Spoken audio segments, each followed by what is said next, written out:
K12 가톨릭 방송 시청자 여러분 안녕하세요. 저는 뉴저지 이튼타운 성당 장재명 신부입니다. 내가 사랑한 교부들 오늘 마지막 시간입니다. 마지막으로 수도승 교부와 교부시대 황혼기의 위대한 두 교황님을 보면서 이 시간을 마무리할까 합니다. 먼저 안토니오 성인을 같이 보도록 하겠습니다. 안토니오 성인은 최초의 은수자도 아니고 수도회를 창설하거나 수도규칙을 만들지도 않았지만 그의 수도 생활은 초세기 이집트 은수자들과 수많은 수도자들에게 모범이 되었고 동서방 교회 전체에 엄청난 영향을 끼쳤습니다. 그래서 안토니오 성인은 은수 생활의 창시자로 널리 알려져 있습니다. 여기서 동서방 교회라고 하면 옛날 로마 제국의 동로마 제국과 서로마 제국 생각하시면 되고 지금의 동유럽과 서유럽도 좀 비슷한 경계라고도 할 수 있겠죠. 그 영향을 그대로 받았으니까. 그래서 동방교회라고 하면 지금의 동유럽 지역 쪽의 그 교회, 서방교회 하면 지금의 서유럽 쪽의 교회. 근데 양쪽 전체 통틀어서 안토니오 성인은 엄청난 영향을 끼쳤습니다. 251년경에 이집트에서 태어난 안토니오 성인은 어느 날 부자 청년에 관한 복음 말씀을 듣고 감명을 받아서 돌아가신 부모님의 유산 전부를 가난한 사람들에게 나누어 주고 어느 동굴에서 15년 동안 엄격한 은수 생활을 합니다. 그 후에 많은 사람들이 안토니오 성인을 찾아와서 그의 제자가 되었습니다.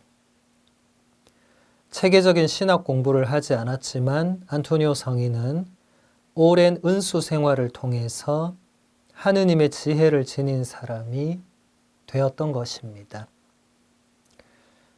안토니오 성인이 감명을 받았던 복음 말씀을 먼저 보면 마테오 복음서 19장 21절의 말씀입니다.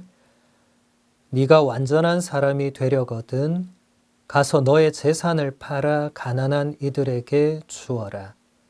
그러면 네가 하늘에서 보물을 차지하게 될 것이다.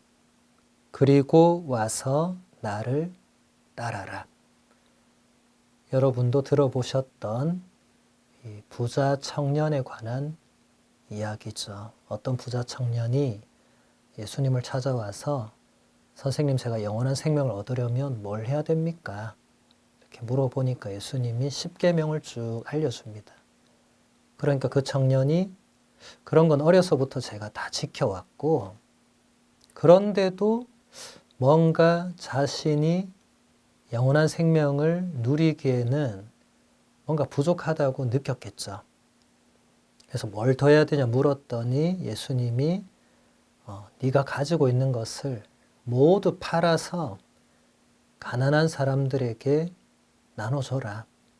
그리고 와서 나를 따라라. 그러면 네가 영원한 생명을 얻게 될 것이다. 이렇게 말씀하시니까 청년이 영원한 생명을 얻으려면 그렇게 하면 되는데 그렇게 했습니까? 하지 않았죠. 어떻게 했습니까? 슬퍼하면서 떠나갔습니다. 영원한 생명보다 자기 재산, 재물이 더 중요했던 거죠. 안토니오 성인은 이 구절을 보면서 똑같이 되어서는 안 되겠다는 그런 결심 플러스 그리고 정말 예수님을 따르는 참된 제자가 되려면 가지고 있는 것을 다 가난한 사람들에게 나누어 줘야 된다는 이것을 처음으로 구체적으로 실천을 한 인물이죠. 그 이후로 수많은 교부들과 성인, 성녀들은 안토니오 성인의 이 모범을 그대로 따릅니다. 그래서 수도자가 되기 전에, 사제가 되기 전에 재산을 다 가난한 사람들에게 나누어 줍니다. 거의 모든 교부들과 성인, 성녀들이 그렇게 했습니다. 그러니까 성경 말씀이 있었다 하더라도, 그리고 실제로 있지만 그것을 누군가 구체적으로 실행할 때 다른 사람이 그것을 보고 이제 그 영향을 받게 되는 거죠. 말씀은 있는데 아무도 실행하지 않으면 그냥 그 말씀은 그냥 공허한 울림이나 메아리가 될 뿐이겠죠. 아니면 그냥 아무도 읽지 않는 덮여있는 그냥 경전의 하나로 되겠죠. 은수 생활이란 것은, 은수자라는 말은 혼자서 사막이든 동굴이든 그 어디든 그냥 혼자서 이제 생활하면서 이제 복음의 가르침에 따라서 사는 그런 생활을 말합니다. 이제 사막에서 고대에 이제 그런 분들이 많이 계셨죠. 이제 그것이 점점 이제 수도 생활로 발전을 하고, 또 그것을 이제 교부들이 이제 공동 수도 생활로 발전시키고 수도 규칙을 쓰고 했던 것이 오늘날 수도 생활의 모태가 되죠. 안토니오 성인은 수도승이란 하느님의 종으로서 죽는 날까지 수덕 생활에 충실해야 한다고 강조하면서 이렇게 말했습니다. 우리는 그리스도의 종으로서 그분을 섬겨야 한다는 것을 명심해야 합니다. 종이 감히 어떻게 일하기 싫다고 이미 일한 기간을 따지거나 어제 일했으니까 오늘은 쉬겠다고 말할 수 있겠습니까? 오히려 복음서에 기록된 대로 날마다 주님의 마음에 들도록 열심히 일해야 합니다. 마찬가지로 우리도 날마다 열심히 수도 생활을 합시다. 지금 우리는 노예제도가 없으니까 종의 생활이나 종의 마음가짐 이런 것을 알 수 없지만, 그 시절에는 엄연히 종들이나 노예가 있었죠. 종은 주인이 시키는 대로 할 뿐이죠. 안토니오 성인은 이것을 수도자들에게 하느님의 종으로서 우리가 하느님의 일을 내가 하기 싫다고 안 하고 어제 열심히 했으니까 오늘 쉬고 이런 게 어딨냐, 종이. 시킨 대로 할 뿐이다. 수도 생활이 힘들지만 그냥 날마다 꾸준히 할 뿐이라고 가르친 거죠. 그리고 또 성인은 이렇게 말했습니다. 아침에 일어나면 저녁 때까지 살지 못할 것이라고 생각해야 하고, 저녁에 잘 때는 아침에 깨어나지 못할 거라고 생각을 해야 합니다. 왜냐하면 우리의 목숨은 오직 주님의 안배에 달려있기 때문입니다. 대단히 훌륭한 가르침이죠.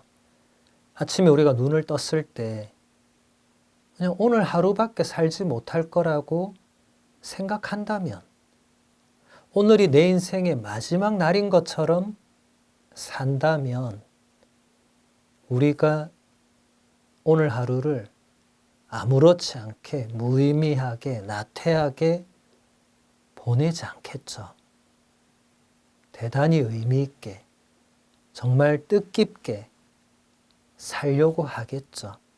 안토니오 성인은 이것이 수도자들, 또 모든 신자들이 그렇게 살아야 한다는 겁니다. 왜냐하면 우리의 생명, 우리의 목숨이 우리 마음대로 할 수 있는 게 아니라 오직 주님의 뜻에 달려있기 때문에, 오늘 밤에 하느님께서 안토니오야 가자, 이제 나와 함께 하늘나라로 가자 하면 예 주님 하고 따라가야 된다는 거죠.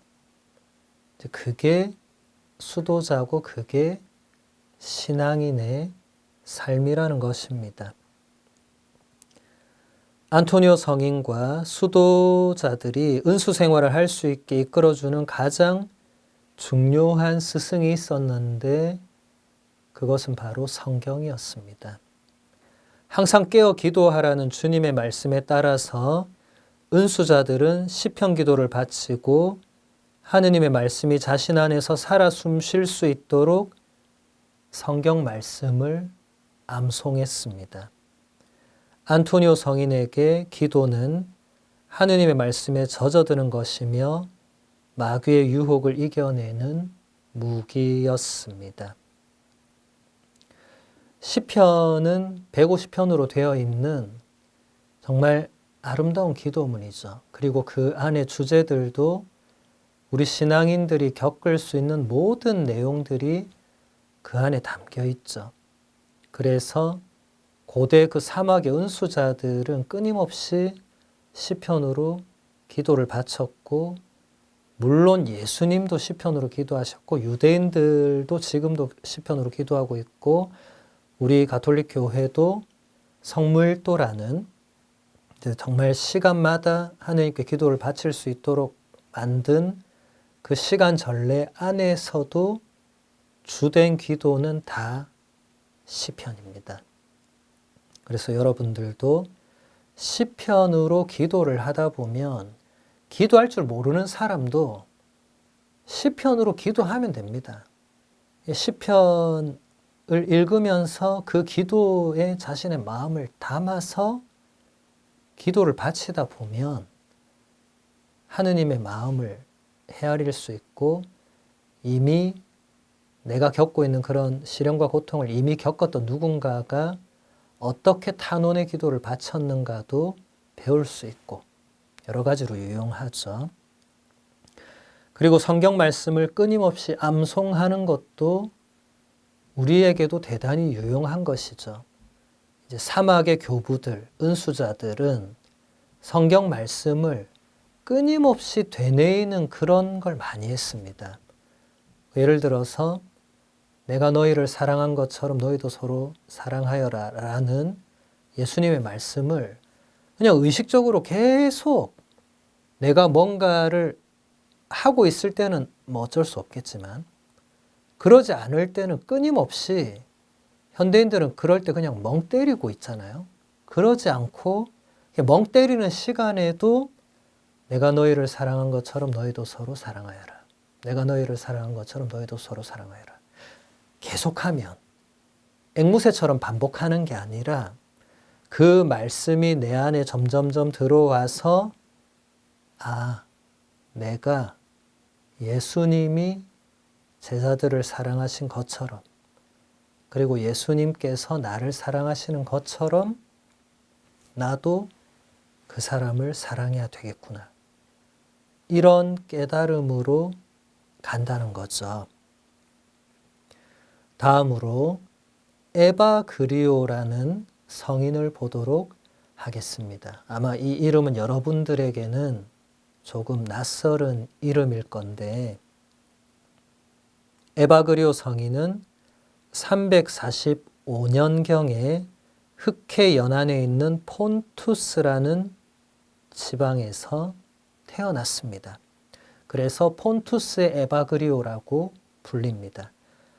바실리오 성인에게 독서직을 받았고, 나지안조의 그레고리오 성인에게 부제품을 받은 에바그리오 성인은 그레고리오 성인과 함께 381년에 개최된 콘스탄티노플 공의회에 참석해서 정통 삼위일체 교리 형성에 큰 공헌을 하게 됩니다.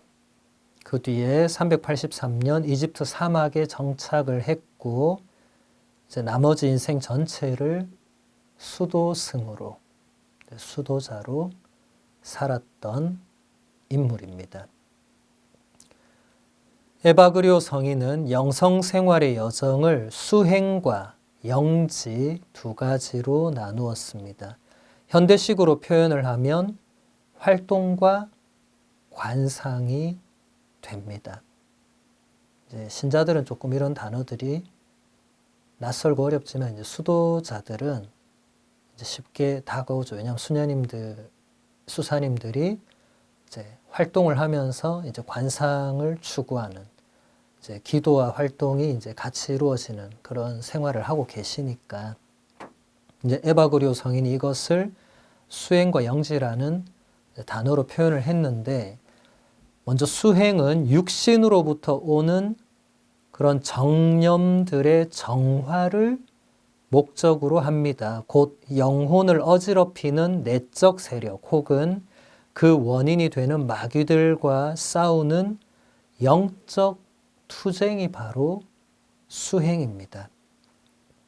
에바그리오 성인은 인간을 괴롭히는 인간 내면의 모든 세력들을 8가지의 악한 생각으로 요약했는데 이것이 대단히 중요합니다. 이것에 그 다음 수도자들도 많은 영향을 받았고 이게 결국 이제 우리 가톨릭 교리의 7죄종이라는 7가지 그 죄의 뿌리라는 것으로 이제 정착이 돼서 지금까지 우리 가톨릭 교회 교리로 내려오고 있기 때문에 이것은 이 시간에 정말 간단하게나마 하나씩 살펴보겠습니다.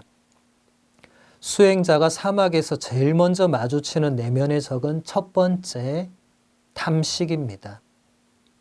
이제 음식을 탐하게 되는 거죠. 그 다음 두 번째 성적인 탐닉입니다. 그리고 세 번째로 소유욕이 이어집니다. 이 세 가지는 육신을 지니고 있는 인간이라면 기본적으로 가지고 있는 욕망인데 사막이라는 고독한 장소에서 극단적으로 증폭되어서 사람을 괴롭힙니다. 이제 일반 신자들은 사막에 살고 있지도 않고 수도자도 아니지만 자신이 혼자 있을 때 자신의 내면에서 올라오는 그런 욕망들을 생각할 때 충분히 이것을 적용해 볼 수 있죠. 음식에 대한 욕망, 성적인 것에 대한 욕망, 또 뭔가 소유하고픈 욕망, 이런 것은 수도자가 아니라도, 은수자가 아니라도 내면에서 우리가 인간이라면 느낄 수 있는 욕망이죠. 그 다음 네 번째로 슬픔이 이어집니다. 이것은 앞서 말한 욕망들을 채우지 못하는 데서 오는 좌절감 혹은 무력감과 관계가 깊습니다. 또 많은 경우에 자신에게 없는 것을 지닌 다른 사람들과 자신을 비교하는 데서 생겨납니다. 현대 심리학적인 용어로 이것은 우울증, 조울증, 이런 자기가 내면에서 느끼는 그런 굉장한 슬픔들이 있겠죠. 그러니까 이제 다른 요인으로 사랑하는 친구를 잃어서 느끼는 그런 거 말고 앞에 말한 그 욕망들을 채우지 못하면서 오는 그 내적인 어떤 슬픔, 이게 굉장히 미묘하고 복잡한 것을 에바그리오 성인이 이렇게 정리를 한 것입니다. 그래서 현대인인 우리도 이것이 우리 내면에 충분히 적용이 될 수 있는 거죠. 그 다음 다섯 번째로 분노가 이어집니다. 육신과 내면의 욕망들을 자신이 원하는 대로 채우지 못할 때 슬픔의 시기가 오고 그것이 지나면서 분노가 치밀어 오르게 된다. 이거 옛날 은수자들만의 얘기는 아니죠. 그 뒤를 이어서 그리스어로 아케디아라는 것이 오는데 이것은 한마디로 번역하기가 어려우며 권태, 절망, 무기력함, 우울감 등의 심리적인 위기 상태를 다 포함하고 인간을 극단으로 몰고 가는 그런 치명적인 힘입니다. 이게 이 상태까지 가면 여기서 사람이 극단적인 선택을 하게 되는 경우가 발생하는 바로 그 지점이라고 이해를 하시면 되겠습니다. 그 다음으로 일곱 번째 허영심이 이어집니다. 이것은 자신의 역할이나 기능이 바로 자기 자신이라고 믿게 해서 다른 사람들의 인정과 긍정적인 평가에 악착같이 집착하면서 언제나 좋은 인상으로 남게 되고자 전전긍긍하게 만드는 그런 힘입니다. 이 허영심도 대단히 좋지 않은 거죠. 허영심을 지닌 사람을 우리가 만나면 참 그 사람이 안 돼 보이죠. 자기 진실한 모습을 바라보거나 만족하는 대신에 뭔가 다른 사람으로부터 이제 인정받아야 되고, 그러기 위해서 뭔가 외적으로 뭔가 재물을 모은다든지, 뭔가 꾸민다든지, 외모를 꾸민다든지, 뭔가 성형수술을 한다든지, 자꾸 이렇게 가는 것이 좋은 게 아니죠. 있는 그대로의 자신의 모습을 받아들이고 사랑하고 이게 되지 않는 거죠. 마지막 8번째는 교만으로 자신을 모든 사람 위에 그리고 온 세상의 중심에 놓는 것입니다. 그래서 늘 다른 사람을 통제하고 지시하고 가르쳐야만 직성이 풀리는데, 이로써 결국은 자신을 하느님의 자리에 놓게 됩니다. 그때나 지금이나 교만은 우리 신앙인들에게는 가장 조심해야 되는 것입니다. 왜냐하면 교만한 사람은 하느님도 필요하지 않거든요. 신앙인이 교만하게 되면 더 이상 신앙생활 의미 없어집니다. 하느님 찾지 않습니다. 그러면 기도 당연히 안 하겠죠. 뭐 기도할 필요가 뭐 있어요. 위험한 겁니다. 겸손해져야 되는데 겸손이란 것도 하루아침에 되는 건 아니죠. 끊임없는 노력이 필요하고, 그런 노력을 하지 않고 그냥 본인 내면의 욕망이 가는 대로 내버려 두면 이런 단계들을 겪게 되고, 마지막에 이 교만의 단계에 이르면 이제 이 사람은 손 쓰기가 어렵습니다. 예수님 시대의 바리사이들을 떠올려 보면 이해할 수 있을 겁니다. 예수님을 죽음으로 몰고 간 사람들입니다. 예수님을 구세주로 받아들이지는 못할 망정 죽음으로 몰고 가는, 교만에 오르게 되면 충분히 그럴 수 있다는 거죠. 악한 생각들과의 영적 투쟁인 수행 단계의 마지막에 도달하게 되는 지점을 에바그리오 성인은 아파테이아라고 불렀습니다. 네, 그리스어인데 그리스어로 알파가 앞에 붙으면 이게 반대의 의미가 돼요. 예, 그래서 아까도 아케디아, 그리고 지금도 아파테이아 이렇게 됩니다. 파테이아는 그 파토스라는 단어에서 온 거죠. 아까 정념들, 욕망들 할 때, 그러니까 아파토스 하면 그런 정념, 욕망, 좋지 않은 그런 모든 것에 반대되는 상태. 그러니까 굳이 우리말로 번역하면 뭐 해방, 내적 자유, 뭐 이렇게 표현할 수 있겠죠. 이것은 내면의 애착이나 충동들로부터 자유로워진 상태로서 여기서 참된 사랑의 능력이 꼽히게 됩니다. 그리고 바로 이 지점이 영성생활의 두 번째 단계, 곧 영지가 시작되는 출발점입니다. 깨끗해진 마음의 눈을 지녔기 때문에 이제 곳곳에서 하느님을 보게 되는 관상의 여정이 본격적으로 시작된다는 것입니다. 그러니까 이 영지, 현대말로 관상의 단계는 이 앞에 그 수행, 그 내면에서 끊임없이 올라오는 그런 욕망들, 좋지 않은 것들과 끊임없이 투쟁하고 싸워서 이제 어느 정도 그 단계에 도달하게 되면 이제 그 깨끗해진 내면의 상태와 그런 마음의 눈길과 시각으로 나와 다른 사람과 주위 모든 것을 바라볼 때 그 안에서 하느님을 발견하게 된다는 거죠. 에바그리오 성인은 이런 말을 남겼습니다. 그대가 신학자라면 그대는 기도할 것입니다.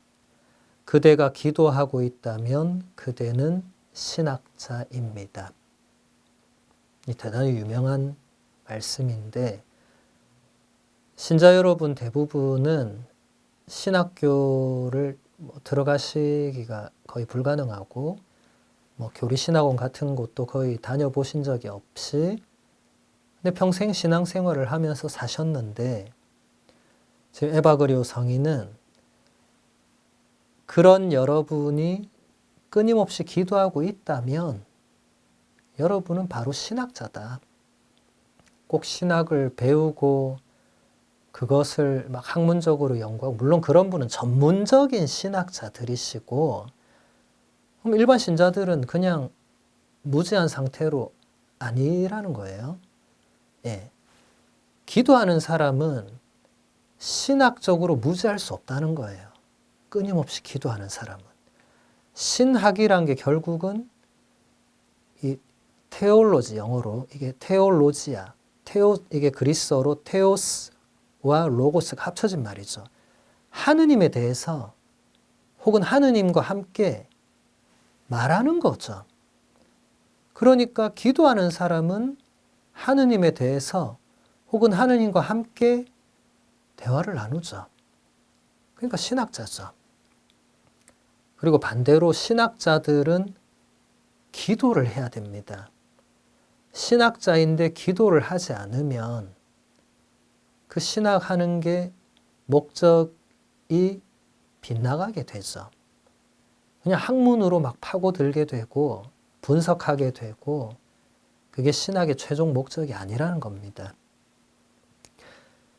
이제 마지막으로 교부 시대의 황혼기 이제 두 분의 위대한 교황님을 보겠습니다. 한 분은 레오 교황님이고 한 분은 그레고리오 교황님인데 두 분 다 라틴어로 마뉴스, 영어로 하면 그레이시 되겠죠. 우리는 이제 큰 대자를 붙여서 성대레오 교황, 또 성대 그레고리오 교황 이렇게 부르고 있습니다.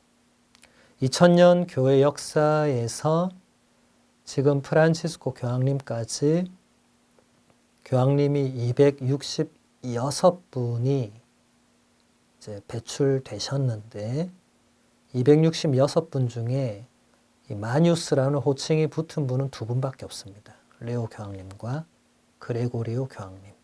그만큼 이분들이 위대한 업적을 남기셨다는 거겠죠. 레오 교황님이 로마의 주교직을 맡을 당시에 서로마 제국은 정치 사회적 질서가 와해되고 있었으며 교회는 그리스도론 논쟁에 휘말려서 대단히 어려움을 겪고 있던 그런 상태였습니다.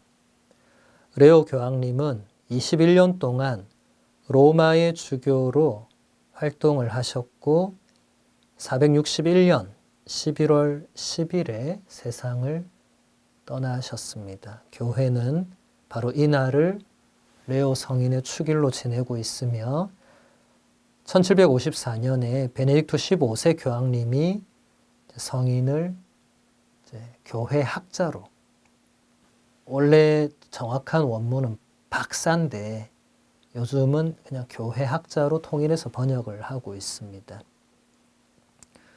레오 성인은 자신이 모든 교회를 책임지고 있으며 모든 주교들의 지도자라는 그런 의식이 강했습니다. 성인은 그리스도와 직접적인 관계를 맺은 사도들 가운데 첫 번째인 베드로 성인의 탁월한 위치를 강조했습니다. 그리스도께서는 모든 권한을 베드로에게만 넘겨주셨으며 그 전권은 베드로를 통해서만 다른 사도들에게 분배가 된다는 것입니다. 이것이 바로 베드로의 수익권이라는 것입니다. 마테오복음서 16장에 보면 예수님께서 베드로를 향해서 너는 베드로이다. 베드로라는 그 그리스어 뜻 자체가 바위, 반석, 이런 뜻이거든요. 원래 베드로의 이름은 이제 베드로가 아니었죠. 예, 원래는 시몬이었죠. 그런데 예수님께서 너는 이제 케파라고, 이제 아람어 케파가 바로 그리스어로 페트로스가 되죠. 이제 우리가 그대로 음력해서 베드로라고 이제 부르고 있죠. 그 베드로에게만 예수님께서 하늘나라의 열쇠를 주시고 하늘과 땅에서 메고 푸는 모든 권한을 베드로에게만 주셨다는, 바로 이것이 베드로의 수익권이고 이것이 이제 교황직의 기초가 됩니다. 그래서 그 베드로의 후계자인 교황님들이 이제 모든 주교님들 중에서도 이제 으뜸 가는 그 위치에서 그 베드로 사도가 예수님께 받은 권한을 행사하신다는 것이죠. 448년에 콘스탄티노플에서 열린 교회 회의는 극단적인 단성설, 이게 뭐냐면 라틴어로 모노피지스무스, 라틴어로 모노하면 하나고 피지스무스 하면 본성입니다. 피지스가 본성인데, 그러니까 하나의 본성만 있다. 누구에게? 예수 그리스도.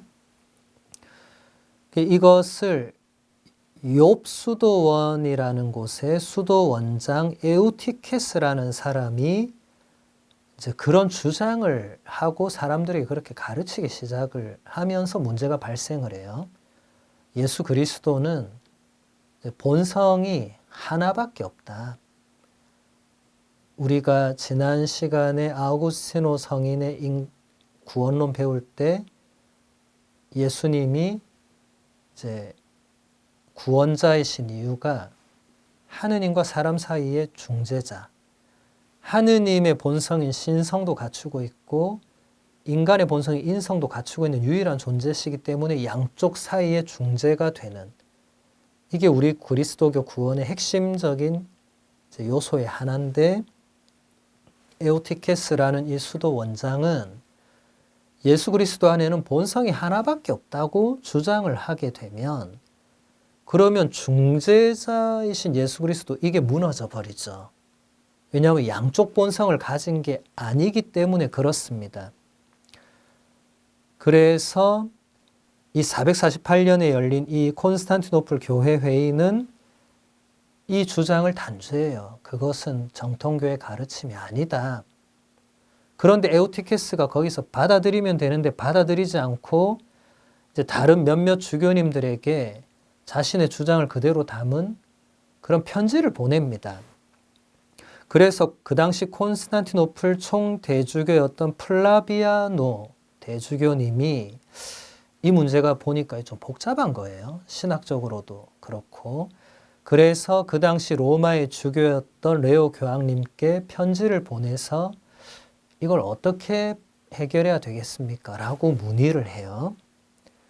거기에 대해서 레오 교황님이 449년 6월 13일에 답장을 써보냅니다.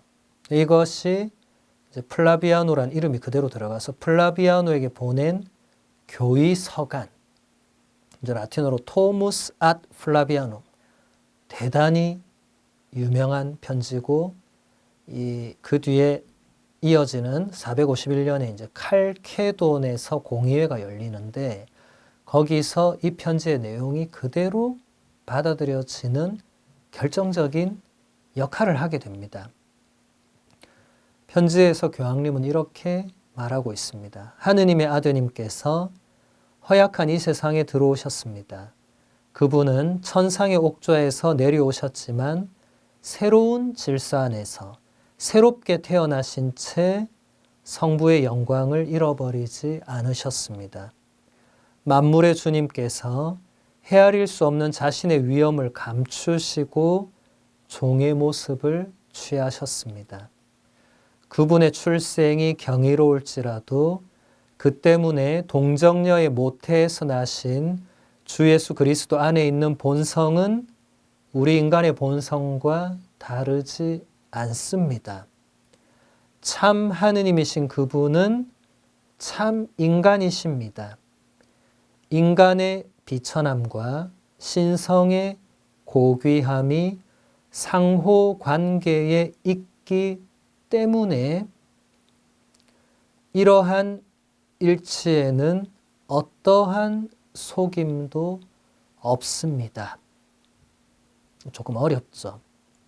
간단하게 말씀드리면 성자 예수님이 성부 하느님께로부터 받은 그 신성, 하느님과 똑같은 본성이 인간으로 태어나셨다고 해서 그걸 잃어버리고 그냥 인간으로 태어나신 게 아니고, 또 예수님이 인간으로 사시고 이제 죽으시고 이제 묻히시고 부활하시고 하신 이 인간 세상의 여정을 겪으시면서 이제 인간의 본성을 또 그대로 지니고 계셨는데, 그렇다고 해서 또 하느님의 본성이 없어진 것도 아니고, 이제 반대로 하느님의 본성을 지니신 예수님이 인간의 본성이 없는 것도 아니고,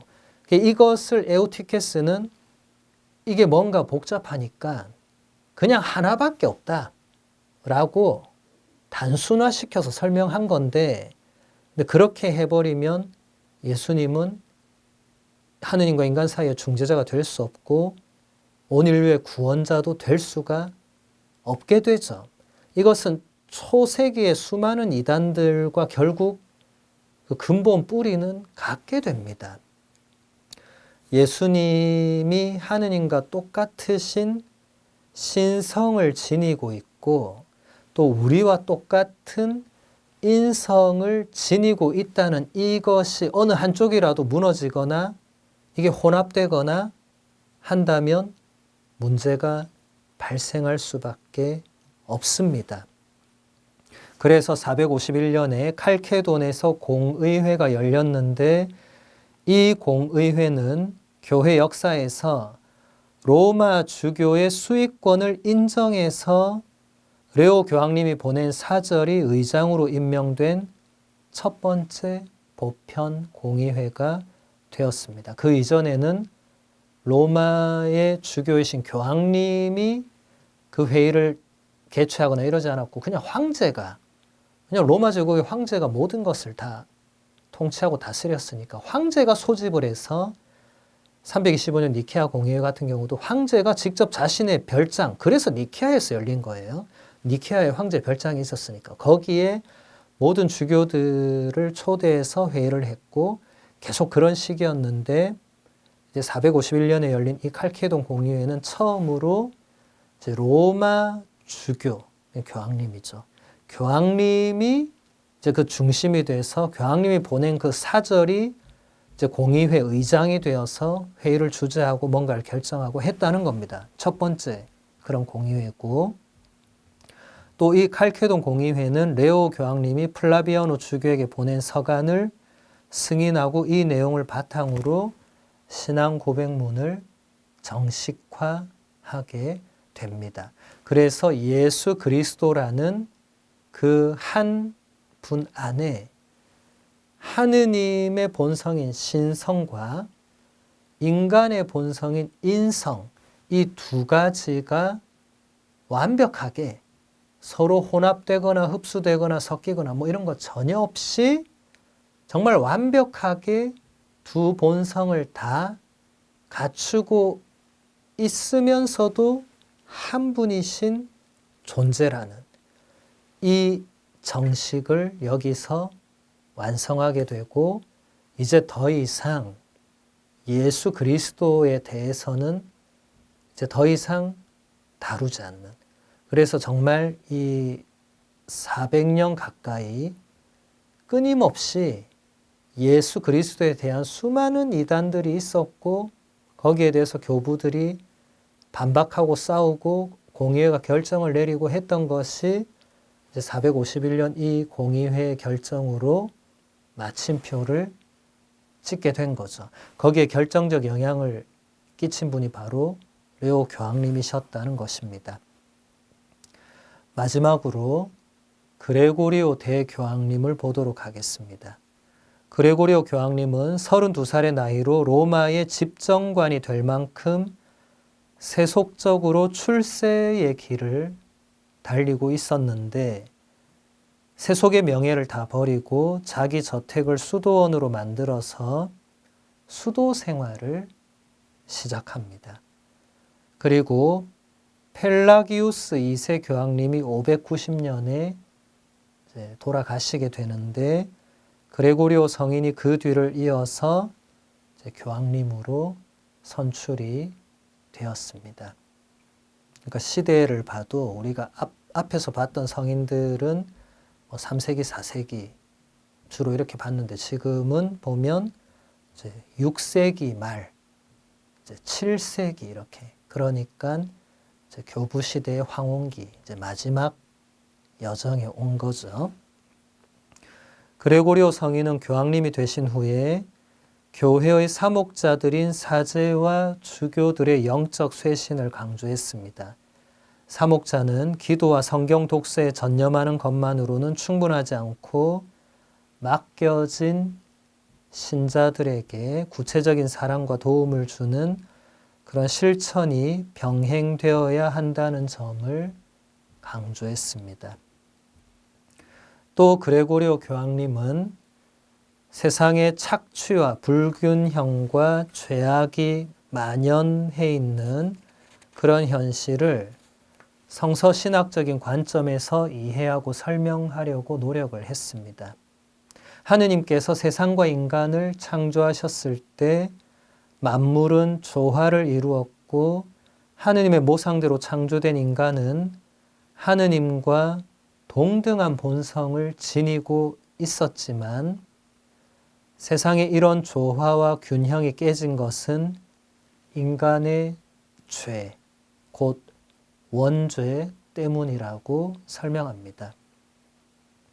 이것을 바로잡아서 본래의 질서를 되찾기 위해서는 마음의 쇄신, 또 실천적인 삶의 쇄신이 있어야 하며 이 쇄신은 성직자와 수도자 또 모든 신자에게 이루어져야 한다고 교황님은 가르치셨습니다.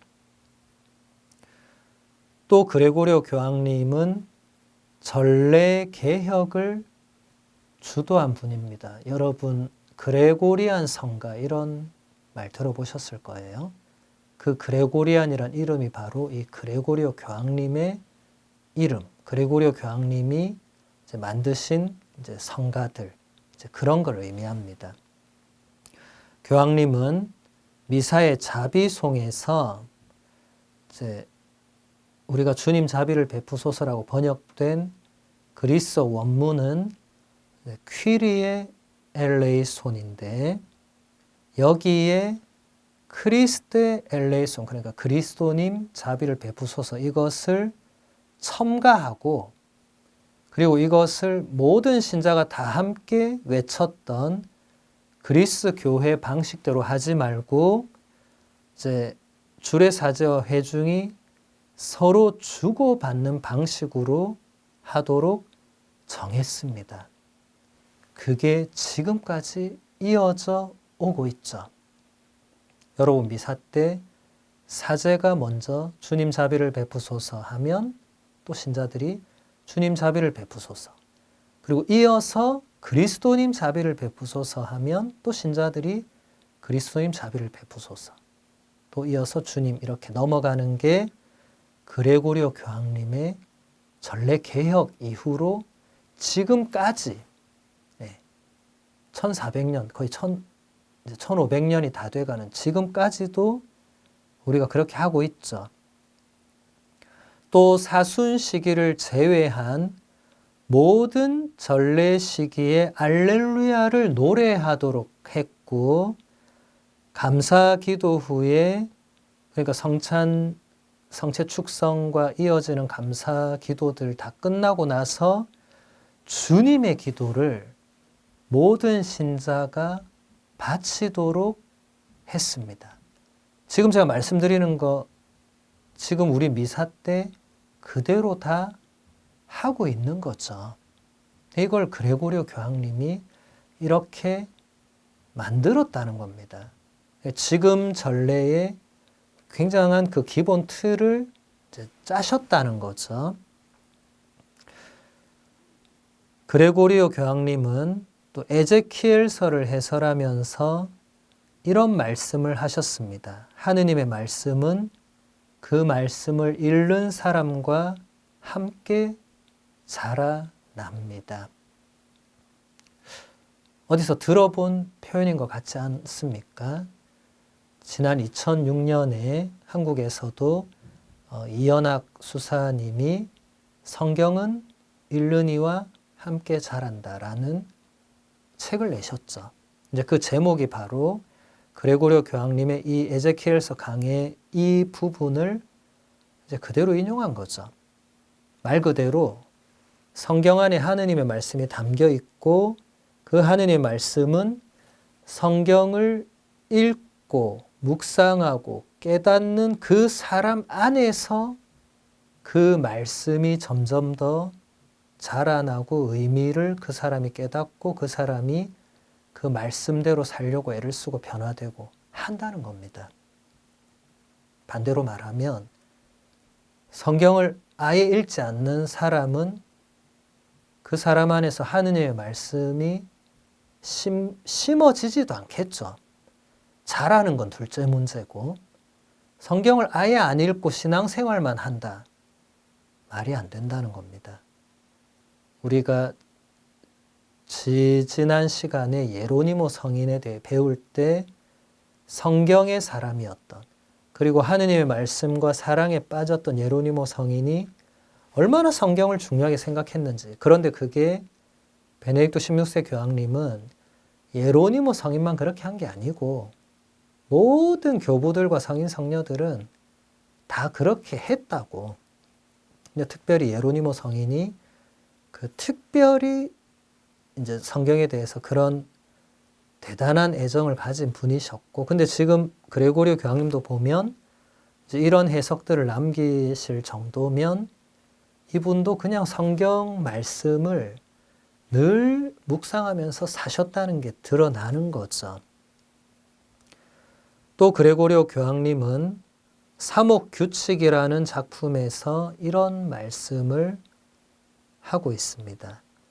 가난한 이들에게 필수적인 물건들을 줄 때 우리는 그분들에게 우리의 것을 선물로 베풀어 주는 것이 아니라 그분들의 것을 되돌려 주는 것입니다. 우리가 자비의 행위를 하는 것이라기보다는 정의의 의무를 수행하는 것입니다.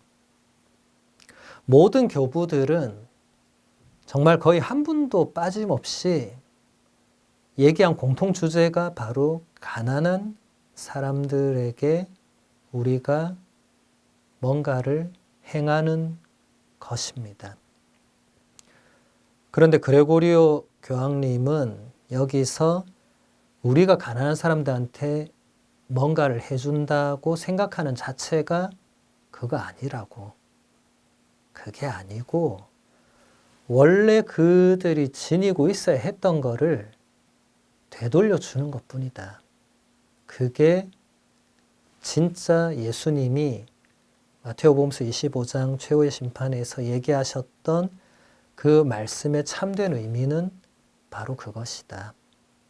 내가 가지고 있는 것을 저 사람 안 됐으니까 좀 베풀어 줘야지. 이게 아니고 원래 그 사람 거였다고.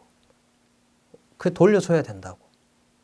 그래서 자선이라기보다는 이건 정의에 가까운 거라고. 이 놀라운 주장이죠. 우리는 그렇게 가난한 사람들을 도와주는 게 아니라 그들에게 정의를 실행해야 된다고. 의무라고. 도와줄까 말까? 이 차원이 아니고 반드시 우리가 실천해야 되는 정의라고. 이제 이렇게까지 이제 주장을 하신 분입니다. 이렇게 우리가 내가 사랑한 교부들이라는 이 시간을 통해서 우리 교회 초창기에 우리 교회를 건설하고 또 수많은 이단들과 맞서 싸우면서 신앙의 진리를 지켜나가고 또 신자들에게 정통신앙과 교리를 가르치고 성경 말씀을 올바로 해설해주고 했던 많은 이제 분들이 계셨는데 그 중에서 이제 몇 분을 간단하게 살펴보았습니다. 그래서 이 시간을 마무리하면서 아우구스티노 성인의 가장 위대한 작품 중에 하나인 삼위일체론에서 우리에게 남겨주신 아름다운 기도로 내가 사랑한 교부들 전체 시간을 마무리하고자 합니다. 아우구스티노 성인은 이렇게 기도했습니다. 힘 자라는 데까지, 임께서 허락하신 힘 자라는 데까지 이미 누구신지 저는 물었습니다. 믿는 바를 이치로 알고 싶어서 따지고 따지느라 애썼습니다. 이미시여, 저의 주님이시여, 저에게는 둘도 없는 희망이시여, 저의 간청을 들어주소서. 임을 두고 묻는데 지치지 않게 하소서. 임의 모습 찾고자 늘 몸달게 하소서. 임을 두고 물을 힘을 주소서. 임을 알아뵙게 하신 임이 없기에 갈수록 더욱 알아뵙게 되리라는 희망을 주신 임이 없기에 임 앞에 제 강함이 있었고 임 앞에 제 약함이 있사오니 강함은 지켜주소서. 약함은 거들어 주소서. 임 앞에 제 알미 있사옵고 임 앞에 제 모름이 있사오니 임께서 열어주신 곳에 제가 들어가거든 맞아주소서. 임께서 닫아 거신 곳에 제가 두드리거든 열어주소서. 임을 생각하고 싶습니다. 임을 이해하고 싶습니다. 임을 사랑하고 싶습니다. 이 모든 염원을 제 안에 키워주소서. 임께서 저를 고쳐놓으실 때까지, 고쳐서 완성하실 때까지. 정말 아름다운 기도이고 정말 아름다운 하느님을 향한 마음입니다. 우리 모두가 이런 마음으로, 이런 기도로 신앙생활을 해나가시기를 바랍니다. 내가 사랑한 교부들 그동안 시청해 주신 모든 분들께 감사드립니다.